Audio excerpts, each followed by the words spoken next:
Les parlementaires que nous avons, tout ce qu'ils attendent, c'est d'être payés. On a eu une canne qui a glissé et qui s'est même fracassée. Les stades sont là, pas de commission d'enquête. Nous avons eu un vol à ciel ouvert pendant la Covid, pas de commission d'enquête. Arrêtons ce jeu. Très bien. Si les députés sont sérieux, c'est le moment de service du peuple camerounais. C'est très grave ce qui est en train de se passer. Vous avez des gens qui sont en train de mettre en place des lois pour nuire à l'activité de la vie citoyenne des Camerounais. C'est pas pour rien que vous les avez vus tous tourner un film Paul Biya, je crois, empereur premier du Cameroun. Dans ce pays où on ne s'occupe même plus de la jeunesse, on vient vous dire qu'on va vous exiger des impôts et taxes alors que vous n'avez rien en retour, même de l'eau, dont on vient d'augmenter les tarifs sans qu'un député ne dénonce cela. Le courant n'existe pas, Internet ne fonctionne pas. On vous dit de faire les déclarations. Vous les faites où et comment? Tous les jeunes Camerounais qui sont dans les lycées, les écoles publiques veulent fuir l'école parce que l'école est devenue invivable. Vous ne pouvez pas quitter le Cameroun pour le Canada et on ne sait pas que vous êtes parti. Ce n'est pas possible. Il faut vous aller raconter ça au toto de l'école primaire. Même quand vous êtes mort, on continue à vous payer. On le sait, non? On paye les gens au Cameroun qui sont morts. Donc le pays est sorti des mécanismes normaux de gouvernance depuis. Le gouvernement RDPC est fait de gens qui volent leur propre argent dans leur propre poche et font semblant de ne pas se rendre compte qu'ils volent. Nous sommes condamnés à vivre au Cameroun. Mettons-nous ensemble pour faire un Cameroun où il fait bon vivre. Et vous savez, la vraie définition de l'Assemblée nationale telle qu'elle est configurée au Cameroun depuis l'UNCRDPC, c'est une association nationale de comédiens. Si vous lisez les textes, on y a envoyé des gens convaincus de venir accompagner par des acclamations. Depuis 7 ans, au moins, le Cameroun a des problèmes graves qui demandent la mise en place des commissions d'enquête parlementaires. Or, les parlementaires que nous avons, leur premier souci, ce sont des entreprises politiques qui ne font que des bénéfices et ne payent pas d'impôts. Tout ce qu'ils attendent, c'est d'être payés. On a eu une canne qui a glissé et qui s'est même fracassée. Les stades sont là, pas de commission d'enquête. Nous avons eu un vol à ciel ouvert pendant la Covid, pas de commission d'enquête. Nous avons des routes qui sont refaites 4, 5, 6 fois, les mêmes routes. Personne ne s'intéresse à ça. Dites-moi, vous pensez que si les députés prennent la loi, même aujourd'hui, la lisent, ils vont l'amender? Vous attendez de l'Assemblée du RDPC d'amender les lois? Vous avez souvenir d'un seul député qui a un cabinet de réflexion qu'il paye? Vous savez quand est-ce qu'on commence à étudier le budget normalement? En juillet. Le collectif budgétaire finit en août. Au mois d'août, la loi des finances est prête. Parce que ce n'est pas une loi qu'on improvise. C'est une loi qu'on planifie de manière régulière, d'année en année. Ce n'est pas en octobre là qu'on finit. On vient d'augmenter le coût de l'électricité de 40%. Vous avez vu un député qui doit être en prison parce qu'il n'a pas payé le courant. Pour un élu de la nation, on doit l'enfermer. Il est encore dehors. Vous pensez que ces gens servent à quoi? Le Cameroun, et c'est structurel. Parce que si vous commencez à analyser ça comme des petits phénomènes liés à des dysfonctionnements, vous faites fausse route. La mise en place du schéma de corruption structurelle au Cameroun est la cause de toute cette dérive. Si vous, par exemple, CH sort, vous si étiez moi j'étais député et vous êtes à l'Assemblée nationale, qu'est-ce que vous faites pour inverser la tendance? J'allais demander un blocage dès l'arrivée. Mais on l'a fait l'année dernière, par exemple. Ils ne l'ont pas fait jusqu'au bout. Dès qu'on a commencé à les payer. Non, je dis lorsque le Premier ministre, par exemple, est arrivé en retard, selon eux, avec le programme, ils ont bloqué le perchoir pendant quelques temps. Ce n'est pas le perchoir. Oui. Les députés doivent décider d'arrêter de travailler et de dire qu'ils vont analyser ça jusqu'en janvier. Et c'est de leur droit. Les députés, c'est de leur droit. C'est eux qui font et défendent les lois. Bon, je rappelle peut le faire. Je rappelle qu'il y a eu des députés UPC à l'Assemblée nationale. Ils ont essayé de faire en 90, allez vérifier. C'est grâce à l'UPC que les petites réformes qui ont failli... Est-ce que pour autant ça a inversé? Ça a été même changé. La commission d'enquête sur la cellule CAM, qui avait commencé à travailler, allez regarder ce qu'on a fait de ces travaux, on les a mis de côté. C'est exactement comme la réforme constitutionnelle. Ils ont... Monsieur, ceux qui ont lu le libéralisme communautaire, ils vont comprendre que ce document a été dévoyé pour faire une monarchie. C'est pas pour rien que vous les avez vus tous tourner un film Paul Biya, je crois, empereur premier du Cameroun. Je ne sais pas ici, je ne sais pas le titre, je ne connais pas ça, je ne m'intéresse pas à ça. C'est pour ça que je ne connais pas le titre. Mais je ne le fais pas au hasard. Je dis c'est pour attirer l'attention du chef de l'État. Pour ces gens qui s'amusent sur son nom en se disant que bientôt il ne sera plus là. Et ils vont se retourner après pour dire aux Camerounais que non, on leur a contraint à faire tel rite satanique, ils n'avaient plus tout leur cerveau. Arrêtons ce jeu. Très bien. Si les députés sont sérieux, c'est le moment de service du peuple camerounais. Il faut que cette session, déjà qu'on intègre, qu'elle ne finira pas avant janvier. Peu importe. Parce que c'est très grave ce qui est en train de se passer. Vous avez des gens qui sont en train de mettre en place des lois pour nuire à l'activité de la vie citoyenne des Camerounais en tant qu'hommes libres. Vous avez vu le texte qu'ils ont mis sur l'impôt sur le revenu des personnes physiques, en prétextant que vous n'aurez plus droit au visa. Et il y a des Camerounais qui transpirent sang et sueur pour gagner leur vie et qui sont des gagnes petits, mais qui à la force de leur ingéniosité sont en train de se faire une place au soleil. Et on prétend, pour un État qui ne leur donne rien, dans ce pays, moi j'ai été élève et j'ai été soigné gratuitement grâce à ma carte d'élève. On a augmenté de 40% les tarifs et personne n'en parle. On vient de demander aux gens qui n'ont pas, d'abord le courant n'existe pas, Internet ne fonctionne pas, on vous dit de faire des déclarations. Vous les faites où et comment? Vous savez, si vous prenez une commune comme Douala 5e, vous faites l'état entre les établissements scolaires publics, donc le service que l'État doit rendre au public, vous allez vous rendre compte que s'il y en a 1000, moins de 20% appartiennent à l'État. Donc l'État du Cameroun a abandonné la jeunesse. La volonté de ne pas permettre à la jeunesse camerounaise d'être éduquée existe au sein du RDPC. On a démissionné. Eux-mêmes d'ailleurs, et le maire l'a dit, lui-même n'enverrait pas son enfant au lycée. Oui. Or la plupart d'entre nous sommes les produits de l'école publique et du lycée public. Tout à fait. J'ai entendu le représentant, je l'en veux pas parce que vous savez, il y a une discontinuité mémorielle dans certaines archives cérébrales de nos concitoyens. Quand vous partez du Cameroun des années 70 et 80, arrêtons-nous là, et vous regardez ce qu'il y a aujourd'hui, le budget de l'État du Cameroun ne s'occupe plus de la jeunesse, monsieur. Pas du tout. La fanfaronnade que vous avez voulu faire en évoquant quelques amis de fils à papa qui auraient eu des subventions, ne l'évoquez même plus en public parce que des milliers de Camerounais risquent de vous empêcher de vivre à l'aise chez vous. Maintenant, oui, c'est-à-dire qu'une volonté exponentielle de démontrer ce qui n'existe pas dans le cadre de tromper le peuple. Ce que Atemengue a fait est simplement une dénonciation que tous les élus locaux devaient faire, car nos lycées sont devenus invivables pour les jeunes. Je ne parle même pas des écoles publiques. Vous savez, il y a des écoles publiques où les enfants sont en insécurité sanitaire parce qu'il n'y a pas l'eau et ils ne peuvent pas aller au WC à la récréation.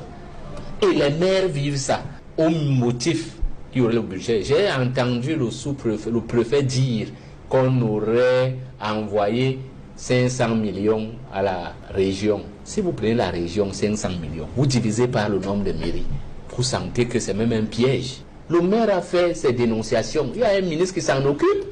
Madame le préfet, laissez le ministre faire son travail. Vous voyez, c'est cette distraction. C'est pour ça que j'ai parlé de ça. Ça veut dire qu'on veut entraîner le peuple camerounais dans une distraction alors que nous savons que le Cameroun dispose des ressources humaines qui peuvent corriger. Ils l'ont montré. Regardez comment les Camerounais, pour pallier à ce déficit, se sont mis à créer des établissements sous l'abandon de l'administration. Parce que si l'administration accompagnait objectivement les écoles, nous n'aurions plus des pléthores de 80 élèves dans les salles de classe ici et là. Nous n'aurons pas des écoles sous l'arbre public. Vous savez de quoi je parle? On a des établissements qui sont ouverts sur le papier et l'école se passe sous l'arbre. Et on est au 21e siècle. Dans un pays qui est immensement riche, où les gens achètent les véhicules à 500 millions. Vous voyez des choses, vraiment, respectons notre peuple. Et respectons-nous nous-mêmes d'abord. C'est une question de dignité personnelle. Il y a des choses qu'on ne devrait même pas oser défendre en public. On aurait simplement dit, ok, il faudrait qu'on réfléchisse à faire mieux. Voilà le discours. Si moi j'étais au RDPC. Ce que je veux dire au peuple camerounais, parce que je suis de l'Union des populations du Cameroun, il est de mon devoir de dire ce que nous comptions faire depuis. Et que les Camerounais ont voulu commencer à faire dans les années 60. Et ça a marché, les gens ont vu. Mais l'arrivée accidentelle d'une certaine catégorie qui pense qu'elle va aller habiter ailleurs, ce n'est pas possible. Nous sommes condamnés à vivre au Cameroun. Mettons-nous ensemble pour faire un Cameroun où il fait bon vivre. Et ce Cameroun sort de notre système éducatif. Ne l'abandonnons même pas au nom de je ne sais quel intérêt aux mains de l'enseignement privé. Ce n'est pas possible. Je pourrais embrayer pareil sur la santé, mais je dis sur l'éducation. Il nous faut avoir des lycées qui attirent les élèves. C'est-à-dire quand un enfant se réveille le matin, il a envie de courir à l'école. Mais aujourd'hui, si nous faisons une enquête, tous les jeunes Camerounais qui sont dans les lycées et les écoles publiques veulent fuir l'école. Parce que l'école est devenue invivable. Nous, on était contents de courir à l'école. Nous étions en manque pendant les vacances. Maintenant, ce n'est plus possible. Les enfants ont peur d'aller à l'école parce que l'école est devenue une catastrophe. Au moins sur ce point, ressaisissons-nous ensemble. Au moins sur ce point, redonnons la dignité à notre jeunesse. Au moins sur ce point, faisons rêver les Camerounais. C'est pour cela que ce sera incompréhensible qu'en 2025, l'UPC ne gagne pas les élections présidentielles. Ce sera incompréhensible. On aura honte. On insultera le Cameroun. Et c'est pour ça que vous les voyez se battre pour dire que l'UPC a dit qu'elle sera derrière le candidat. C'est faux. C'est pour ça qu'ils se battent. La manigance là, c'est parce que tout est écrit. Moi, je vous l'ai dit, ce n'est pas l'occasion ici. Nous avons longtemps aidé les autres partis. Nous avons longtemps appuyé même l'opposition et on a vu les résultats. Cette fois-ci, l'Union des populations du Cameroun a dit qu'elle aura un candidat au présidentiel. Et elle dit que ce candidat a même déjà gagné. Parce qu'au Cameroun aujourd'hui, voter, c'est voter l'UPC. Sinon, vous n'avez rien fait. J'entends les petites voix dire que vous êtes un catastrophiste. Non, rien n'est catastrophique pour moi. Est-ce que de vous à nous traversons à l'école publique de Daido que vous avez connue dans les années 78? Allons regarder ce à quoi ça ressemble. Il n'y a pas d'aire de jeu. Il n'y a pas d'espace gratuit. Traversons au lycée. Ces gens sont allés jusqu'à construire des lycées sur les écoles publiques, comme s'il n'y avait plus de terrain. Et ils ont acheté en privé les terrains de l'État. Est-ce que c'est catastrophique? Ce ne sont que des faits que tous les Camerounais qui marchent sur la route peuvent voir de leurs yeux. Nous sommes dans un pays où le dimanche à Douala, il n'y a plus de taxi. On a poussé les Camerounais à devenir des bensikineurs. Et on a applaudi ça ici. Vous savez, le mot le plus important dans cette affaire, c'est même assainissement. C'est-à-dire que c'est tellement sale qu'on veut dire aux Camerounais qu'on va faire un peu d'assainissement. Et vous savez, dans le cadre de l'assainissement, on n'éradique pas la salubrité. Un État normal, moi je vous ai dit que le problème est structurel. La corruption est une structure mise en place par le régime UNCRD-PC pour gouverner le Cameroun. Il se trouve que dans le contexte actuel, le trou est tellement béant qu'on veut quand même le colmater un peu, mais on ne veut pas qu'il disparaisse. Parce qu'il disparaît, le régime meurt. Ce régime ne sait pas fonctionner autrement qu'en volant son propre argent dans ses propres poches. C'est-à-dire que le gouvernement RDPC est fait de gens qui volent leur propre argent dans leur propre poche et font semblant de ne pas se rendre compte qu'ils volent. Il y a eu, c'est au moins la troisième opération officielle, après le grand rendement de l'opération Antilope. Vous avez connu l'antilope, c'est-à-dire qu'on est allé à la chasse, on est allé à la chasse avec une proie. L'antilope est une proie, l'antilope ne chasse pas. Vous avez un gouvernement de lions et de panthères et d'hyènes, et vous voulez aller à la chasse avec les antilopes. Laissez-moi vous dire qu'il s'agit d'une gesticulation. Et Paul Biya lui-même a dit que gesticuler n'est pas signe de vitalité. Ce gouvernement se trompe, il ne fait rien. Il ne fait rien, pourquoi? Parce que tout part même de l'identification des gens. Vous ne pouvez pas quitter le Cameroun pour le Canada et on ne sait pas que vous êtes parti.